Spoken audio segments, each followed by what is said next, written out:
The barrel fire threw orange light across the snow, and she stood in the cabin doorway with her hands folded into her apron, the way she always held them when she expected to be told to leave. She did not know yet that no one would ever tell her that again.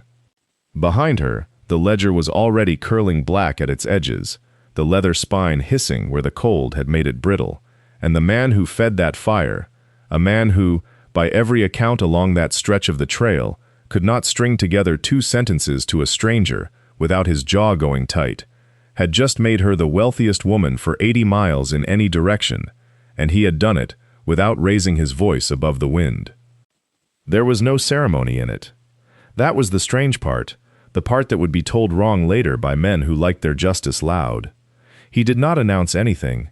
He simply counted coin into her palm, once, twice, a third time, until the weight of it made her fingers close on their own, some old animal instinct closing around what might be taken back if she did not hold it fast enough.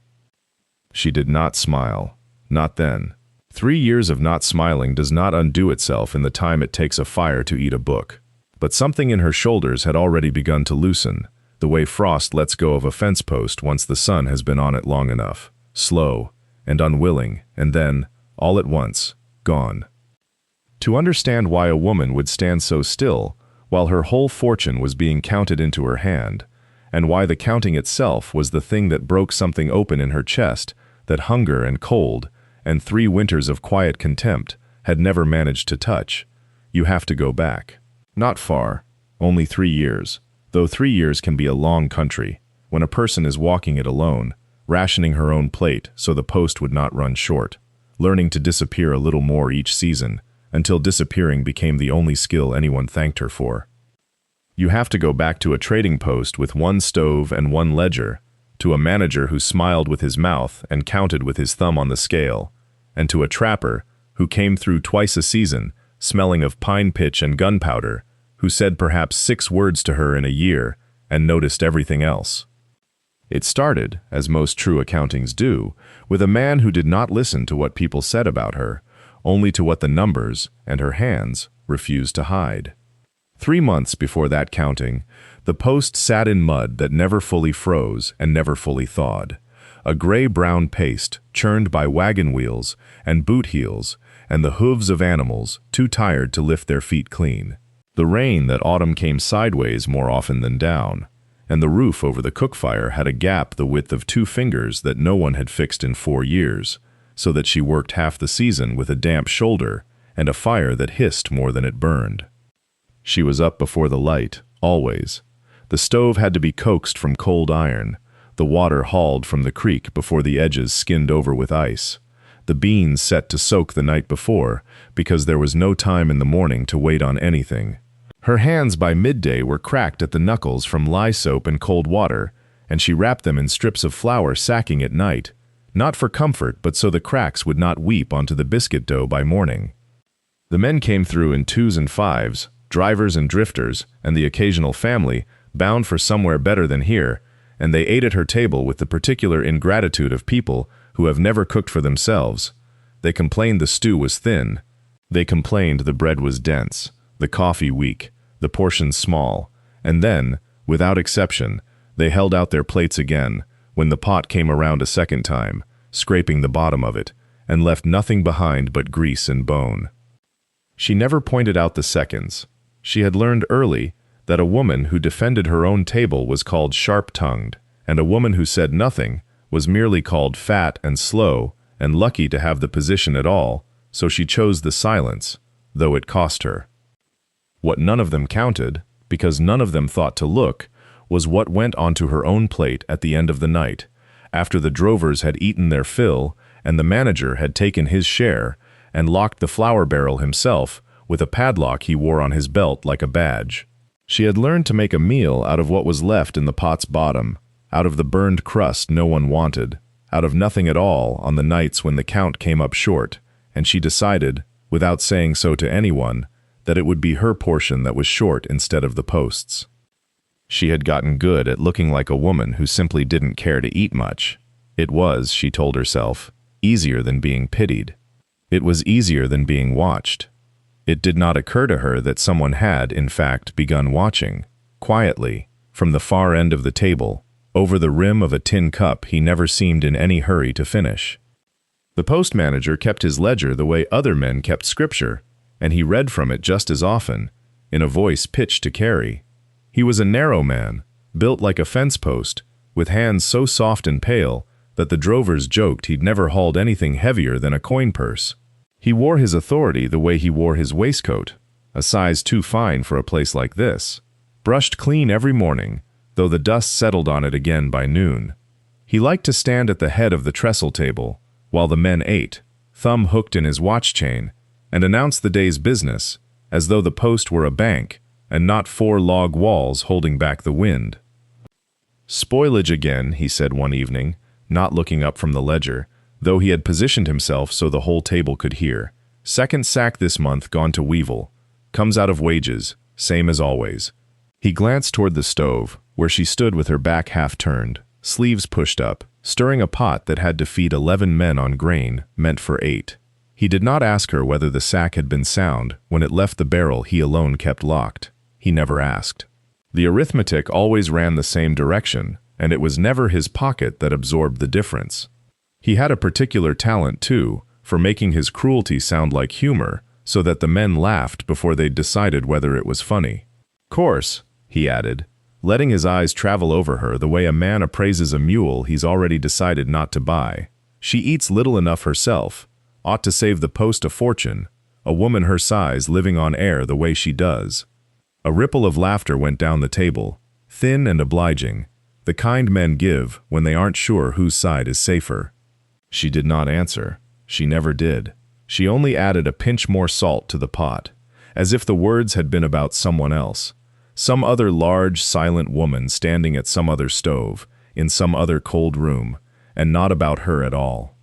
At the far end of the table, the trapper set his cup down without a sound.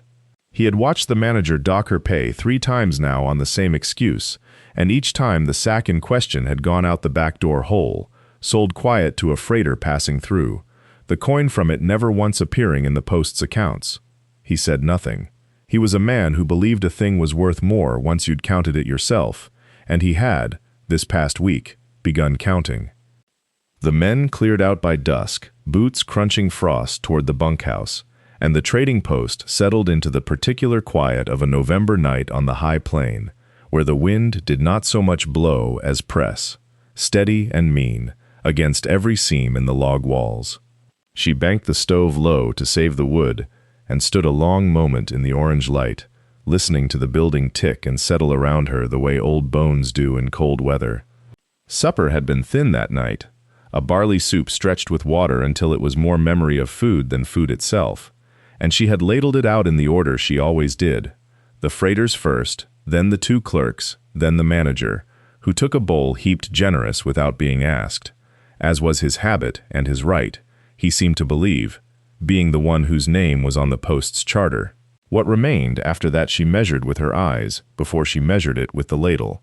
There was not much, there was never much, not since the manager had begun subtracting from her wages for reasons that shifted like weather. A broken crate, a delay in the mail, a complaint from a drover she'd never met. She ate last, standing at the counter rather than sitting, because sitting made a person look as though they expected to stay a while, and she had trained herself out of expecting. Her apron string, once tied snug, had gone slack these past months, and she'd taken to knotting it twice to keep the fabric from bagging loose around her waist.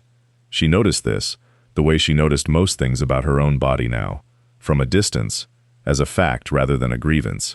Her cheeks, once round enough that a passing mule skinner had called her moon-faced, had begun to hollow at the bone, though the rest of her had not shrunk to match, and so she looked, if anyone had troubled to look closely, like a woman being eaten from the inside by something slow and patient. No one troubled to look closely. She spooned perhaps a third of a bowl for herself, ate it standing with her back to the room, and told herself, as she told herself most nights, that hunger was a small thing, a private thing, no different than a stone in a boot, bearable if a person simply stopped mentioning it, even to herself. She had not had a full meal in 4 days. She had stopped counting further back than that, because counting further back made the hunger feel less like weather and more like a debt, And debts, she had learned, were dangerous things for a woman in her position to acknowledge out loud. She rinsed the pot, banked the fire lower still, and did not see the trapper standing just beyond the lamplight in the yard, counting, as he had taken to doing now most evenings, the exact weight of what went out that back door, and what never came back in.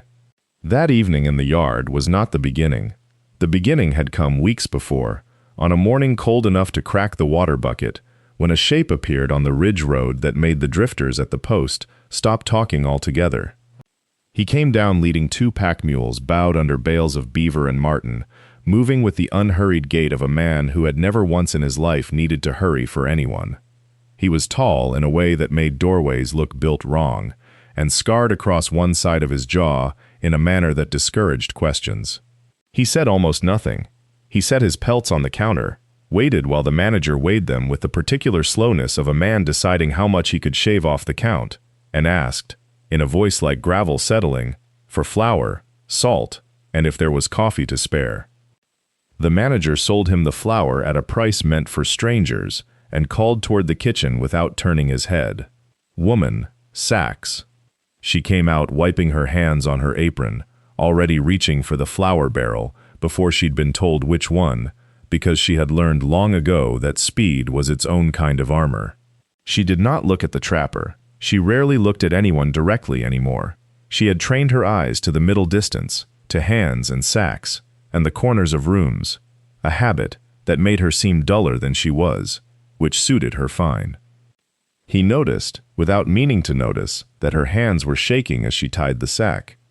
Not from cold. The stove was near. Not from the weight. She hauled sacks twice that size without strain. He'd seen her do it through the window before he'd even come inside, moving barrels like they were empty. It was the manager's voice that did it, he thought, though he did not think it hard, filed it away, the way he filed the shape of a game trail or the direction of wind before a shot.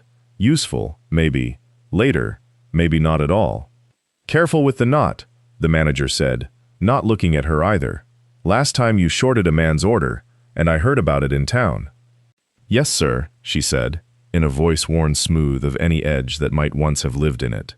The trapper paid in pelts and coin both, more than the flour was worth, and did not know himself exactly why he left the extra sitting on the counter, rather than in the manager's open palm.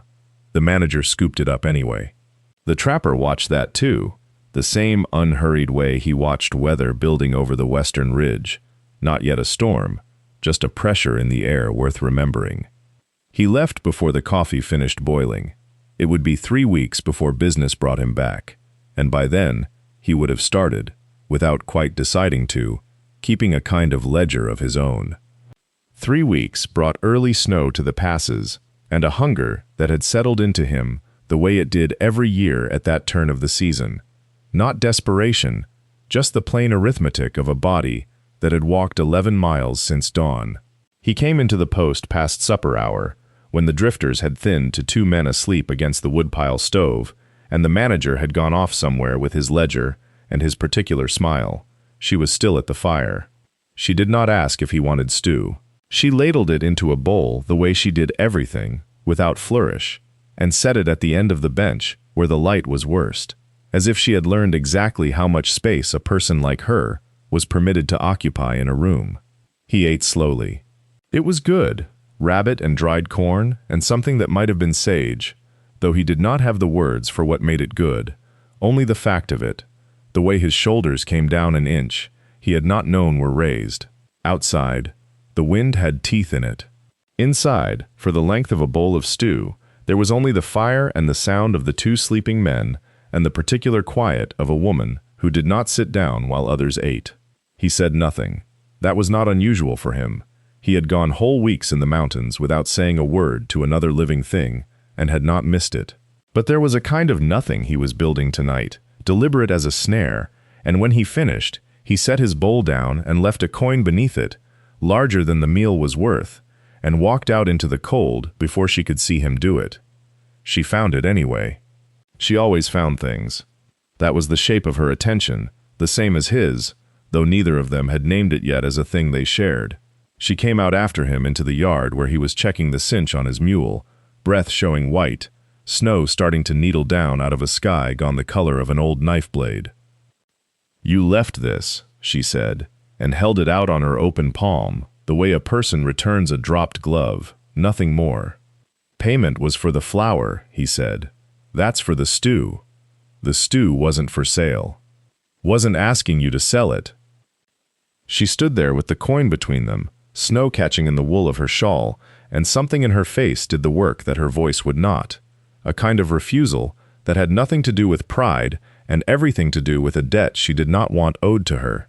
Not by him, not by anyone, because debts in her experience were things that got collected in ways she could not control. He took the coin back without argument. He had learned, in 3 weeks of unhurried watching, that some doors did not open by pushing. He did not come back the next week, nor the one after that, and she told herself the absence meant nothing, the way she had trained herself to tell her stomach that hunger meant nothing. Then, on the 14th day, the sky over the ridge turned the color of a day-old bruise, and the wind picked up out of the north with the particular hiss that meant real snow, not the dusting kind, and he came through it anyway, mule-loaded, hat brim already stiff with ice, as though the storm were a door he had simply decided to walk through rather than wait for it to open. He did not say why. He never said why anything. He took a bench near the stove and set about drying his gloves and watching, and this time the watching had a different quality to it, slower, more deliberate, the way a man studies a trail he intends to walk again. He saw her ladle stew into 6 bowls before she touched her own, and when a 7th man came in late and stamping snow off his boots, she gave him the last full bowl and thinned what remained with water from the kettle before she sat. He saw this. He said nothing. He filed it the way he filed the depth of a creek before he crossed it. He saw the post manager come through once, briefly, to fetch a strongbox and a ledger bound in cracked black leather, and lock both away in a drawer behind the counter, with a key he wore on a cord under his shirt, the way a man keeps something he does not want handled by other people's eyes. She did not look at the ledger. She looked away from it with the particular carefulness of someone stepping around a hole in the floor she had fallen into before.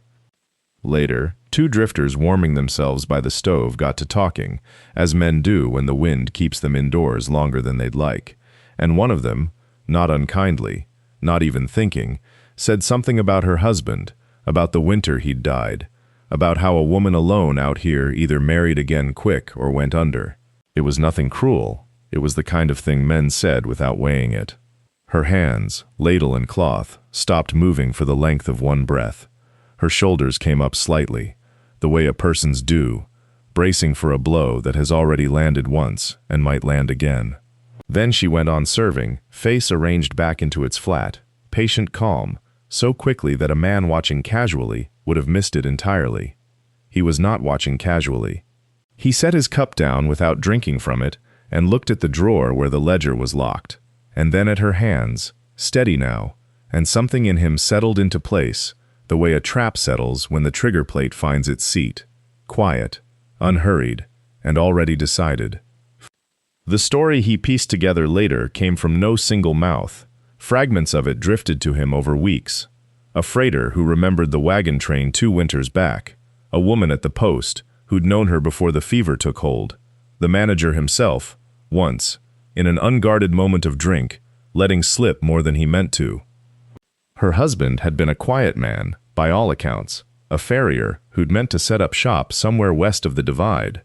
The fever came through the camp in late November, the kind that started as a cough and ended in 3 days, with a man too weak to lift a cup. It took 11 people that winter. He was one of them. She had nursed him through the worst of it, sponging his forehead with snowmelt, and when it was done she had nothing left. No wagon of her own worth keeping, no kin within 1,000 miles, and a debt to the outfit that had carried them that far. The post manager had found her sitting by the burned-down remains of her husband's fire, and what he offered her was not employment. He was careful never to call it that. He called it charity. He said the word often, in those early months, the way another man might say a blessing before a meal, a small ritual that cost him nothing and bought him everything. Charity meant she owed him. Charity meant a roof and cornmeal and a place by the stove were gifts, not wages, and gifts did not require a ledger entry, did not require a fair count of hours, or a fair count of coin. He said it to the other men too, when they asked why she never seemed to leave, why she was always the one scraping the pot at midnight and hauling water before dawn. "Charity case," he'd say, shaking his head like a man burdened by his own goodness. It was a word that did a great deal of quiet work. She had believed it, for a time. Grief makes a person small, makes them grateful for scraps they would once have refused. And by the time the grief had worn thin enough for her to see clearly, 3 years had already gone into the ground behind her, the way water goes into dry ground and leaves no trace it was ever poured. He learned all of this the way he learned everything, slowly, in pieces, weighing each piece against the others before he set it down. He did not confront the manager with it, not yet. He only began to notice, with the same attention he gave a trapline, how the man used that word, charity, always in front of others, always loud enough to be heard, and how her face went still each time he said it, the stillness of someone standing very carefully on ice she has learned not to trust. The biscuit came out burnt on a Tuesday, the stove having taken on a mind of its own, the way stoves did in that kind of cold, when the wind found every crack in the flue and turned the fire fickle. She set the plate down without apology, because apology was a currency she had learned to spend carefully, and the drifter, new to the post, his boots still stiff with trail dust, his voice pitched for an audience he did not yet have, but clearly hoped to earn, picked up the biscuit between 2 fingers, like a man handling something diseased. He held it up. He looked around the room first, gathering eyes the way a man gathers kindling, before he ever looked at her. "Woman can't even bake proper," he said. "No wonder she's built the way she is. All that eating, and nothing to show for it but ruined bread." A few men laughed, the thin laughter of people who did not want trouble, but did not mind watching it happen to someone else. She did not look up. Her hands, wiping the same spot on the counter they had already wiped clean, kept moving in the same small circle. The trapper stood. He did not do it quickly. He did not slam a fist or raise his voice or reach for anything at his belt. He simply set down his cup, the sound of it against the wood, the only sharp thing in the room, and rose to his full height, which was considerable, and which most men in that room had learned, at one time or another, to measure themselves against and come up short. The laughter stopped before he had even finished standing. He did not look at the drifter directly. He looked, instead, at the biscuit still pinched between the man's fingers, and then at the man's hand, and then, slowly, at the man's face, the way he might study a trap he suspected of being poorly set. He said nothing. He let the silence do the work. Silence does better than any threat. It made the drifter aware, all at once, of how small his voice had been in a room that could hold a man that size without strain, and how loud it had sounded, only because no one had yet stood up to make it small. The drifter set the biscuit down. He did it carefully, the way a man sets down something he has decided, on reflection, might belong to someone larger than himself. The trapper sat back down. He picked his cup back up. He did not look at her, not directly, not in a way that would have named what had just happened between them, but she felt it anyway, felt the shape of it settle into the room, like heat coming off a stove that had, for once, behaved, and she found, scraping crumbs from the counter into her open palm, that her hands had gone still for the first time in longer than she could remember counting. The drifters cleared out by full dark, one by one, the way men do when a room has told them something without a single word being spoken to their face. The trapper stayed until the lamp burned low and the last of the coffee had gone cold in its pot, and then he stood and settled his coin on the counter and made to go the way he had come, quiet, unannounced, a man who did not require thanks because he had not done a thing worth naming out loud. She stopped him at the door. It was not a large thing, what she said. She did not weep, did not reach for his sleeve, did not do any of the things a softer sort of story might have asked of her. She only said that she was obliged to him, plainly, the way she might have thanked a man for holding a door against wind, and she said it looking at the middle button of his coat rather than his face, because there are some debts a person cannot look at directly without feeling the whole weight of them at once. He said it was nothing. She said it was not nothing to her. There was a silence then that did what silences at that trading post had learned, over the last hour, to do. It held instead of hollowed. He nodded, once, the way a man nods at a fact he has decided to accept without further argument, and he went out into the cold, and the door shut behind him with the particular sound of pine settling against pine, a sound she had heard 10,000 times and never once, until that night, heard as something other than an ending. She did not tell him her name. He did not ask it.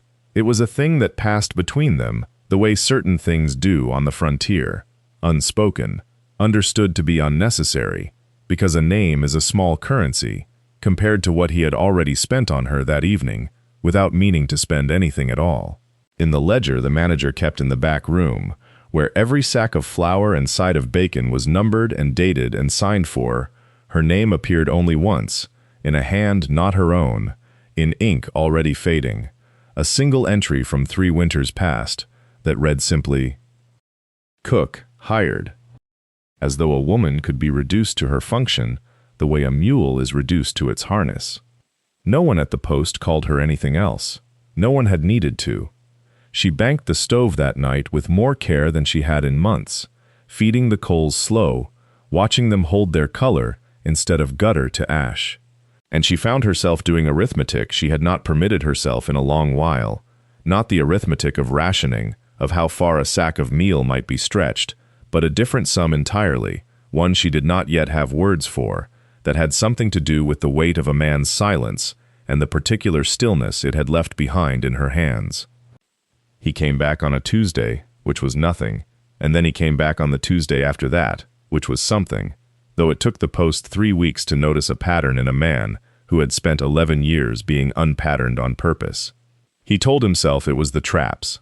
He told the post manager it was the traps, that the beaver were thinning out west of the ridge, and he needed to restock his salt and his lead earlier in the season than usual, which was true enough, that no one thought to question it, because a lie, built on a foundation of truth, is the only kind that holds weight through a frontier winter. What he did not say was that he had begun to time his arrivals for the hours when the post was emptiest, mid-morning, after the drifters had eaten and moved on to whatever business dragged them further west, before the evening crowd came in loud and hungry and careless with their opinions. In those slow hours he could watch without being watched watching. He bought less than he needed and lingered over the buying, turning a spool of thread in his fingers longer than any man needed to turn a spool of thread, while his eyes did the actual work. She wore the same boots through the whole of that autumn. He noticed, because he noticed such things, the way he noticed the wear pattern on a marten's paw, or the give of ice, before it dropped a man through, not out of tenderness, not yet, but out of the same discipline that had kept him alive, alone in the mountains, longer than most men lasted with company. The left boot had a split along the seam that let in wet, and she had packed it with waxed cloth rather than replace it, and the waxed cloth needed repacking most mornings, which meant she noticed it too, and had simply decided the noticing was not worth the coin. He watched her measure flour for the drifter's bread, with a steadiness that never wavered, but he never once saw her buy cloth for herself, not the plain muslin stacked by the door, nor the coarser wool bolts kept for the trappers, not thread, not a second shawl, though the one she wore had gone thin at the elbows and patched twice over in a hand that was clearly her own. A woman drawing full wages for 3 years should have owned more than the clothes on her back and the boots that leaked. He did the sum again, the way he had that first night by his own stove, and this time the sum came out with an answer instead of a question, though he was not yet certain what the answer meant, only that it sat wrong in him, like a weight set down crooked on a sled, the kind that would shift and worsen with every mile unless a man stopped to set it right.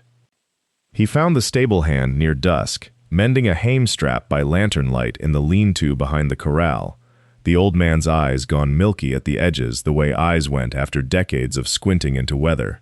He had been at the post longer than the manager, longer than the cook, longer than anyone could easily account for, and he was the kind of fixture men stopped seeing after the first season, the way they stopped seeing a fence post or a worn step. The trapper had learned, in his years alone, that such men saw everything precisely because no one thought to guard against their watching. He did not ask directly. He never asked directly. He crouched by the lean-to's low fire and spoke of the winter coming, of the price of oats, of nothing in particular, and let the old man talk himself toward what he wanted, the way a trapper let a stream carry a line toward the fish, rather than casting straight at it. "Been here longer than any of them," the stable hand said, not looking up from the strap. "Seen 4 cooks come through before her. She's the only one stayed. Wages keep them? Wages keep no one at a post like this. Wages here are a joke told slow." The old man's hands did not stop working, but something in his voice slowed, the way a man's voice slows when he is deciding whether a thing is his to tell. She was to get $11 the month, same as the last cook before her, same as it's written in the ledger the manager keeps up front for any man asking. I seen the paper myself, years back, when they first took her on. And now she takes home 3, maybe 4, in a good month. He set the strap down. I know, because I fetch the strongbox some evenings, when his hands are too shook with drink to work the lock himself. And I've counted what goes in her little tin before it goes back on the shelf. 3 years of that, man tells the ledger one number and tells his own pocket another, and who's left to check but a half-blind stable hand nobody asks? The fire popped. Somewhere behind them, past the corral fence, a shutter beat once against its frame in a rising wind. "You never told her," the trapper said. "Not a question. Told her the first year. She asked me not to say it again."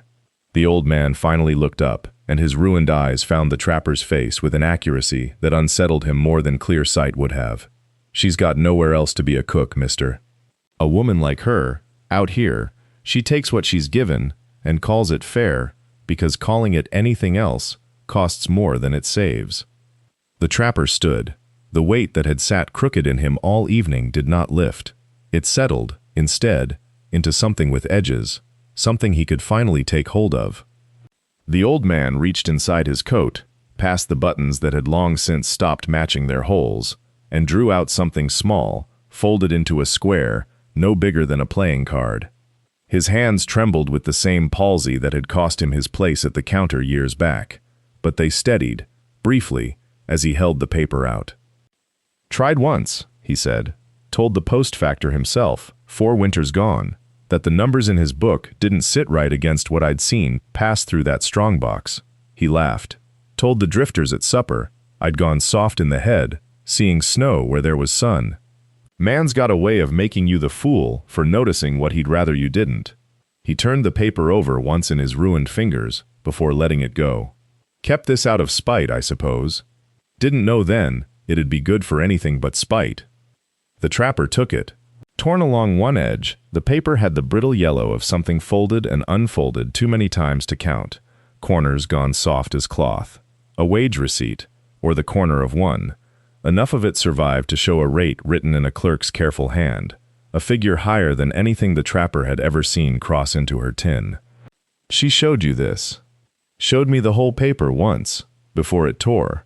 Kept it in her apron a good while, I think, till she decided keeping it did her no good, and the tearing was easier than the hoping." The old man's blind eyes tracked something past the trapper's shoulder, some memory with its own weather in it. "That's the rate they set her at hiring. Man who hired her's long gone west. Wouldn't know her now to spit on her. But the number don't lie just because the men around it do." The wind found the shutter again, harder this time, and somewhere in the dark, a horse shifted its weight with a heaviness that carried through the ground. The trapper folded the scrap along its old crease and set it inside his coat, against his chest, where the cold couldn't reach it. "Why give it to me?" The old man's mouth worked for a moment before the words came, and when they did, they came plain, without ornament, the way men speak who have long since run out of patience for softening things. "Because you're the first man through that gate in 3 years, who counted the sacks instead of listening to what he was told about them. I gave it to her kind once, and it did her no good. Man that lied, called me senile, and the world believed him, because believing me cost nothing, and believing me would have cost him everything." He drew his coat tighter. "Maybe it costs you something too, but you look like a man who can afford it." The trapper said nothing to that. He stood a long while in the cold with the scrap of paper warming faint against his ribs, and when he finally moved toward the corral gate, his stride had already decided something his mouth had not yet spoken aloud. The corral gate swung under his palm, and the yard beyond it smelled of scorched coffee and wet leather, the ordinary smell of a post going about its business, as though nothing in it were wrong. She stood at the trade counter with a ledger open before her and a buyer's cart loaded behind. Sacks of flour and dried apples counted twice by her own hand before the manager ever touched the tally. The buyer was a thin man in a good coat, the kind who came through twice a year and paid in coin instead of credit, and he watched the counting with the mild patience of a man who trusted numbers more than people. The manager stepped between them before the coin changed hands. "Take 4 bits off what's owed her," he said to the buyer, not lowering his voice, not troubling to make it private. "Her cut for board. Woman eats more than she earns. We both know it." The buyer glanced at her, then away, the way men look at weather they've decided not to have an opinion about. She did not lift her eyes from the sacks. Her hands kept moving, folding the empty grain bags into neat squares, the motion of someone who had trained her body to keep working no matter what her ears took in. It was not embarrassment on her face. It was older than that, the flat stillness of a thing endured so many times it no longer required a reaction, only survival until it passed.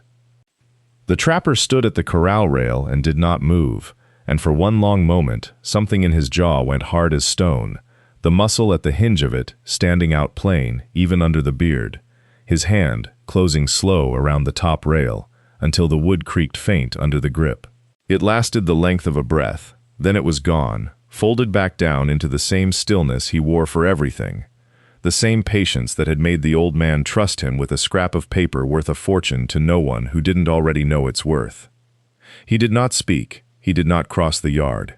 He only watched the coin get counted short into her palm, watched her close her fingers over it without protest, watched the buyer's cart roll out through the gate, with its wheels cutting fresh ruts in the mud, and he understood, standing there, with the paper still warm against his ribs, that he had just seen with his own eyes the very thing the old man had described to him in words, the theft made ordinary, made polite, made a thing nobody in the yard thought worth their trouble to name. He turned the paper over once in his coat pocket, feeling the crease of it under his fingers, and walked toward the trading post door with his stride slower now, deliberate, a man doing arithmetic that had nothing to do with sacks of flour. The post had gone quiet by the time he came through the door again, the last of the drifters bedded down in the barn loft, the buyer's cart long past the ridge. She was banking the stove for the night, sleeves pushed to the elbow, moving with the same economy she brought to everything, no wasted reach, no wasted breath. He sat down on the bench by the woodbox without asking, and she did not tell him to leave, which from her was its own kind of invitation. The stove ticked as it cooled. Outside, the wind had dropped to nothing, and the silence had a weight to it, the particular hush that comes after a hard wind quits, as if the whole yard were listening. "You didn't eat?" he said. Not a question. "I ate. I watched the pot. There wasn't but a spoonful gone from the pan you kept back." She wiped her hands on her apron, slow, and did not look at him when she answered. A body learns what it needs and what it wants. "I stopped counting on the second." He said nothing to that. He had learned, from the old man and from longer years before him, that silence pulled more truth out of a person than questions did. "I eat last," she said, "because there's usually enough for last, if I'm careful. I eat light, because light keeps longer in a person than folks think. I stopped expecting it to be fair a good while back. Fair's a thing for men, with clean hands and time to argue. I don't have either." She said it plain, the way she'd say the flour was low, or the well needed clearing, no crack in it, no bid for his pity. That was the part that settled into him hardest, not the hunger itself, but how ordinary she'd made it, how she'd folded it into her days the way she folded a dish towel, small and out of the way, so nobody would have to look at it and feel the need to do anything about it. He looked at the stove door, the dying orange behind the grate, and thought of the paper folded in his coat, the old man's cramped hand, naming figures that had gone somewhere they were never meant to go. He thought of the coin counted short into her palm that morning, her fingers closing over it without so much as a breath of protest. "That's going to change," he said. She glanced at him then, quick, wary of the shape a promise like that could take in a mouth that wasn't hers. "Men say that." "I don't say much," he said. "But I don't say things I don't mean to finish." She held his eyes a moment longer than she had at any point since he'd come through the door, and something in her face did not soften exactly, but shifted, the way ground shifts before it gives way to water. Then she banked the last coal and stood, and the stove ticked once more into silence, and neither of them said anything further, though the night felt, for the first time in a long while, like it was waiting on something. Morning came gray and reluctant, the light thin as broth over the yard, and he found her already at the flour barrel, sifting weevils from what remained, with the patience of someone who had long since stopped expecting better grain. He did not go to her right away. He went instead to the shed where the manager kept the ledgers stacked under a burlap sack, and he stood there in the cold with his breath fogging, counting. He counted the sacks of flour delivered against what the ledger claimed had been paid for them. He counted the coin he'd watched change hands, the coin he'd seen shorted, against the wages entered in that cramped, confident hand. He was not a man of letters, not in the way the post manager was, with his ink-stained cuffs and his talk of accounts and margins, but he had trapped long enough to know what it meant when a line didn't run true, when a trail doubled back on itself for no honest reason. The math here did not favor honest men. It never had. He came to her at the barrel and stood a moment before speaking, the way he stood before a set trap, reading the ground. "I counted," he said. She did not stop sifting. "Counted what?" "Sacks, coin. What's written against what's real." He watched her hands, the small tremor that came into them whenever the manager's boots sounded on the porch boards, and thought again of how carefully she rationed her own plate while the drifters ate their fill. It doesn't favor him, not by a little. Her hands stilled over the flour. Now she looked at him the way a person looks at weather they don't trust yet, waiting to see if it will pass or break open. "That's not your trouble," she said, but there was no conviction left in it, only the shape of a sentence she'd said so many times it came out of habit rather than belief. "Wasn't," he agreed. "Now it is." She searched his face for the lie in it, the angle a man might be working, the price he'd want later for a kindness offered now. She found nothing there but the same flat patience he'd worn since the day he'd first come through the door stamping snow off his boots, asking for nothing more than a meal, and paying fair for it. "You don't know what you're saying," she said quietly. "I know exactly what I'm saying." He set his hand briefly on the barrel's rim, near enough to hers that she could feel the warmth of it without him touching her at all. Someone should have looked at this a long time ago. She did not answer. But she did not go back to sifting either, not right away, and in the pause between them the cold seemed to hold its breath, waiting to see what a man like him would do with a thing like knowing. He left before first light, when the yard was still black, and the only sound was the post dog turning circles in the straw for warmth. He told no one where he was going. He simply saddled the mule he kept for hauling pelts, packed 2 days of hard bread and dried meat, and rode north along the frozen wagon ruts toward the territorial seat, a squat cluster of buildings that called itself a town, mostly out of stubbornness. The cold did not soften for him. It rarely did, out here, and he had long since stopped expecting it to. He rode with his collar up and his hat low, and when the wind cut sideways across the flats, he simply leaned into it, the way a man leans into work he intends to finish. The land office smelled of tallow and old paper and the particular staleness of a room that saw few visitors in winter. A clerk with ink-stained fingers and no curiosity to spare looked up at him without much interest until he said the name of the post and then said what he wanted, the founding charter, and the bond papers filed alongside it. The clerk found them without much searching. Records out here were sparse enough that nothing stayed buried long. He read slowly, the way he did most things, his lips not moving but his eyes going back over certain lines twice. The charter was plain enough. The post had been granted on condition of fair wage to any hired hand, filed and witnessed the year it opened, the manager's own signature beneath it, in a hand steadier than the one that kept the ledgers now. Below that, the wage bond, a sum, a schedule, a name, her name. Fixed in ink 3 years before, promising a wage that bore no resemblance to the figures she'd been quietly starving beneath ever since. He asked the clerk to make him a copy, paid for it out of the same purse that held his trapping money, and stood there while the man scratched it out letter by letter, in no hurry, because nothing in that country was ever in a hurry except trouble. Outside, the wind had not eased. He tucked the paper inside his coat, against his chest, where it would stay dry, and mounted the mule without a word to anyone. The ride back felt longer than the ride out, though the miles were the same. He turned the numbers over as the land passed, what she should have been paid, and what she'd been given instead, and the distance between those two sums stretched wide enough to explain 3 winters of a woman rationing her own plate, so the Post's books could stay tidy for a man who never once went hungry. By the time the Post's chimney smoke came into view against the gray sky, he had already decided there would be no quiet way to settle it. The freeze had settled hard over the Post by the time he returned, the kind that cracked the mud ruts into ridges of iron, and made the mules stand hunched with their tails to the wind. He did not go to the kitchen first, though he wanted to. He went to the office at the back of the store, where the manager kept his stove burning high enough for a man twice his size, and he shut the door behind him before he said anything at all. He laid the torn receipt on the desk. Then, beside it, smoothed flat with the side of his hand, the land office's copy.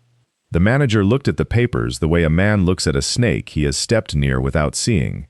He did not pick them up. "That's an old ledger," he said. "Numbers change. Costs change. Numbers don't tear themselves in half," the trapper said, "and the land office don't forge nothing for free." The stove ticked. Outside, the wind found the gap under the door and slid across the floorboards, cold enough to feel through boot leather. "There's costs to running a Post you wouldn't understand," the manager said, and his voice had climbed a register, thin now, reaching. "Freight, spoilage. A man's got to cover himself somehow, out here, with nobody watching." Somebody was watching. The manager's hands moved to the edge of the desk, fingers spreading flat against the wood, as if to steady something that had already started to tip. His collar, always so carefully buttoned in front of drifters and freight men, sat crooked now, and a thread of sweat showed at his hairline despite the cold. "She never complained," he said. "Not once, in 3 years. If she'd wanted more, she'd have asked. She asked with her hands shaking every time you walked into that kitchen. You just never learned to read it." The manager's mouth opened, closed. He reached for the receipt then, as if to take it back, to fold it away into whatever drawer had swallowed the truth for 3 winters. But the trapper's hand came down flat over both papers first. Not hard, just final. "I ain't here to argue figures with you," he said. "I'm here, so you know I've got them, both copies. And come first thaw, so will the territorial office, if this ain't made right before witnesses." The manager's face did something complicated then, the vanity cracking at its seams, cornered pride scrambling for a foothold it could not find. "This'll ruin the Post," he said, quieter now, almost to himself. "You understand that? You understand what you're doing?" "I understand what's already been done," the trapper said, and folded the papers back into his coat, and left him there, with the stove ticking and the wind finding its way in under the door. The manager did not leave the room when the trapper told him what would happen next. He tried. His hand went to the ledger on the counter, the real one, the one with the true numbers now bleeding through where the false ones had been scraped and rewritten, and his fingers curled around its spine, the way a man reaches for a thing he has already lost but cannot yet believe is gone. The trapper's hand came down over his wrist. It was not a grab. It did not need to be. The trapper's hand was simply larger, and it closed the way a door closes, without violence, only weight, and the manager's fingers went still against the leather cover. "Leave it," the trapper said. Outside, the snow had thickened, and through the window the drifters who had gathered in the yard stood with their collars up, breath rising in short white bursts, waiting the way men wait for weather to break. The manager's soft hand did not fight the pressure. It had never had to work hard enough in 3 years to know how. He let the ledger go, and the trapper drew it toward himself across the counter, slow, deliberate, the wood scraping once, and set it beside the strongbox that had sat under the counter for as long as anyone could remember, the one the post's wages came out of on the first of every month. Always a little short, always with an explanation ready. The trapper crouched and worked the latch. It resisted him a moment, rust, disuse, the particular stiffness of a hinge that had not been opened honestly in a long while, and then gave with a creak that seemed, in the quiet of the room, unreasonably loud. Coin, when it came slow. He did not dump it. He counted it out on the counter in stacks, one at a time, the way a man counts something he intends to be believed later without argument. 10, then 10 more. The manager watched each stack rise, the way a man watches water climb toward a mark he had sworn would never be reached, his jaw working, his soft hands flat on the counter now, empty, useless. The trapper did not look up while he counted. He did not need to see the manager's face to know what it was doing. 3 years, he said, not loud, just enough to carry to the door where the cold was pressing in around the frame. Fair wage. Every month. The stacks kept rising. Somewhere behind him, through the wall, he could hear the kitchen, the particular hush of a woman, standing very still, listening to her own worth being counted out in coin she had never been permitted to touch. When the last stack stood even with the others, he swept the ledger from beneath the manager's flattened hands, not fast, not gentle, simply final, the way a man takes back what was never truly lent, and turned for the door. It did not matter what. Outside, the cold had the particular stillness of a yard that had stopped expecting anyone to cross it. Snow had begun again, fine and unhurried, settling into the ruts where wagon wheels had frozen mid-turn weeks ago. The rusted barrel stood where it always stood, half filled with the black remains of other men's trash, forgotten receipts, a broken crate.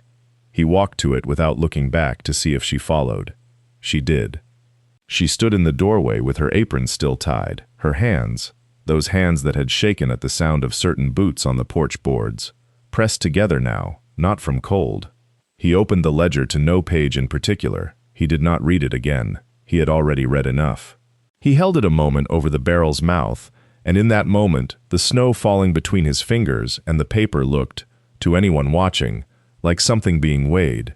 Then he let it go. The match, when he struck it, flared loud in the cold quiet, a small violent sound against so much white. He touched it to the corner of the ledger, and for a breath, nothing happened. The way nothing happens when a decision is still deciding whether it is real. And then the paper caught, curling inward on itself, blackening from the edges, toward the columns of ink, where a man had written lies in a steady hand for 3 years running. The flame stood up pale against the gray sky. Smoke went up thin and straight until the wind took it sideways over the fence line. She did not move from the doorway. She watched the way a person watches weather that has finally, after a long drought, decided to turn, not with joy exactly, not yet, but with a kind of disbelief that did not trust itself to blink.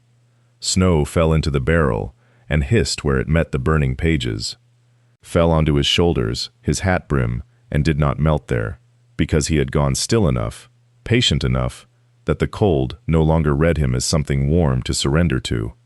The ledger folded down into itself, page by page, the numbers going first, then the names, then whatever they had ever meant.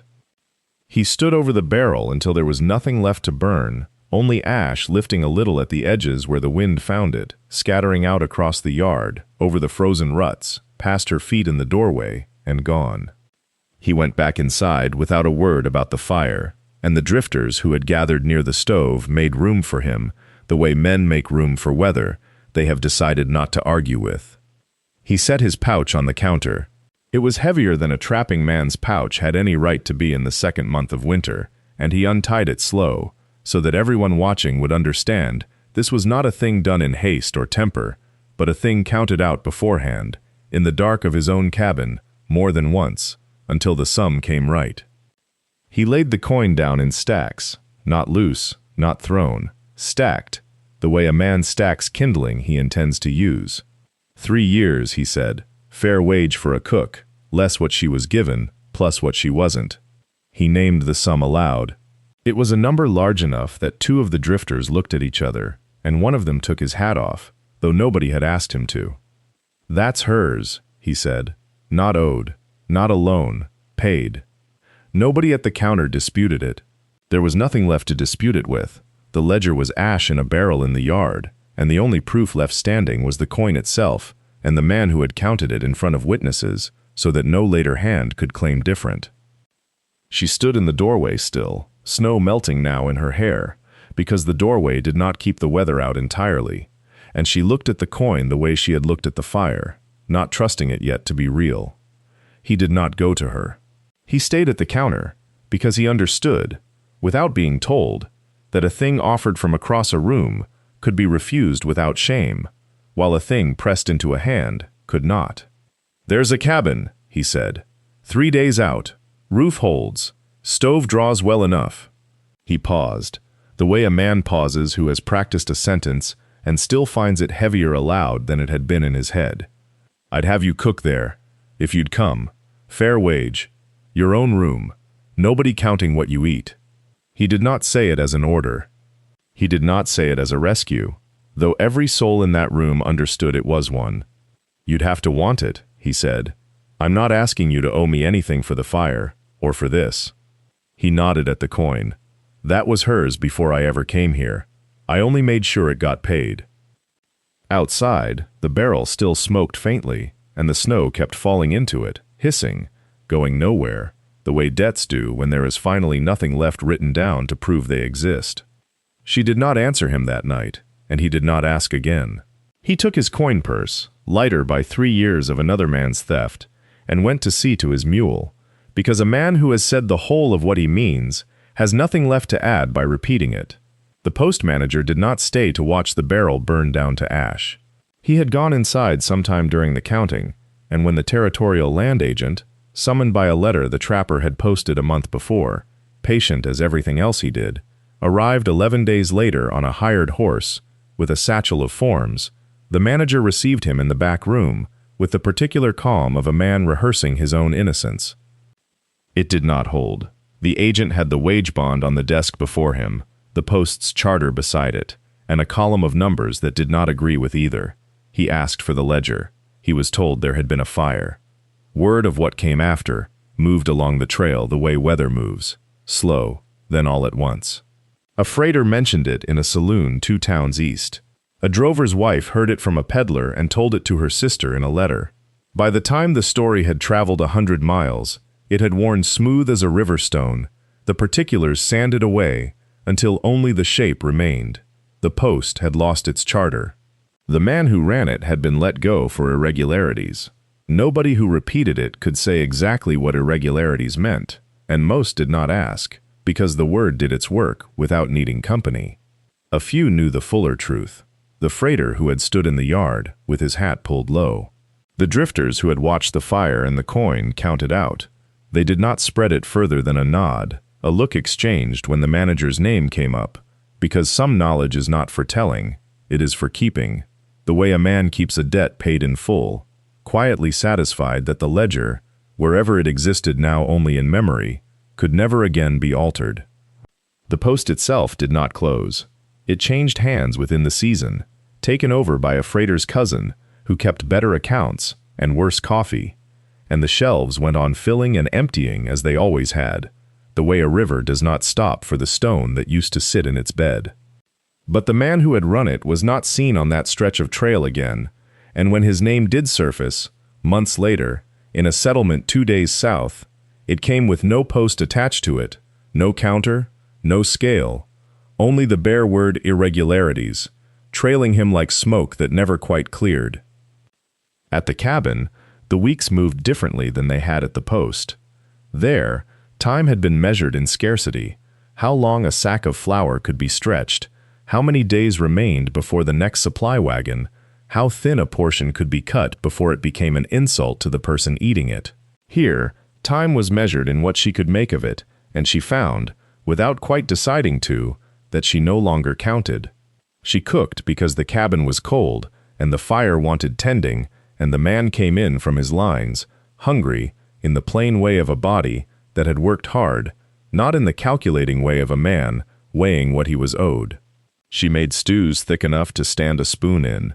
She baked bread that rose properly, because she used enough yeast, because there was enough flour, because no one was watching the barrel to see how much she took. The first time she ate a full plate without checking what remained in the pot, her hands shook, not from fear this time, but from something that took longer to name. She did not name it. She only noticed, some weeks later, that her wrists no longer showed the bone so plainly, that her face had filled out enough that a stranger might have called her handsome without qualifying it. The old stable hand came once, before the first hard snow closed the pass. He arrived slow, leaning on a stick he had not needed in autumn, and sat by the fire while she fed him more than his stomach could rightly hold, and he did not argue with the excess. He looked around the cabin, at the shelves stocked deep, at the woman moving through her own kitchen without apology, and he said little, because there was little that needed saying.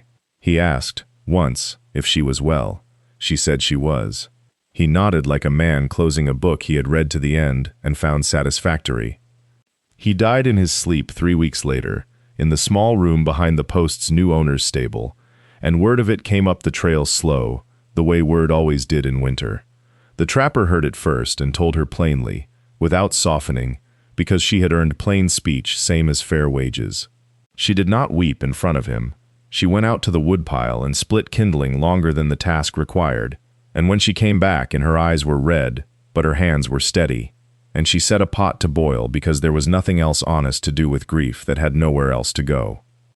The years did what years do on the frontier, which is to say they passed without ceremony and left their marks in ways no one thought to record.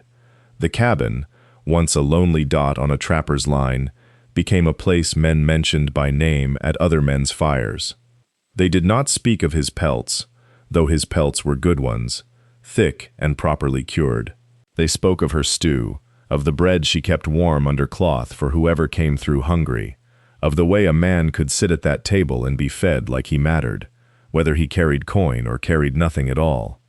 Travelers learned to time their crossings by her cooking the way other men timed theirs by weather.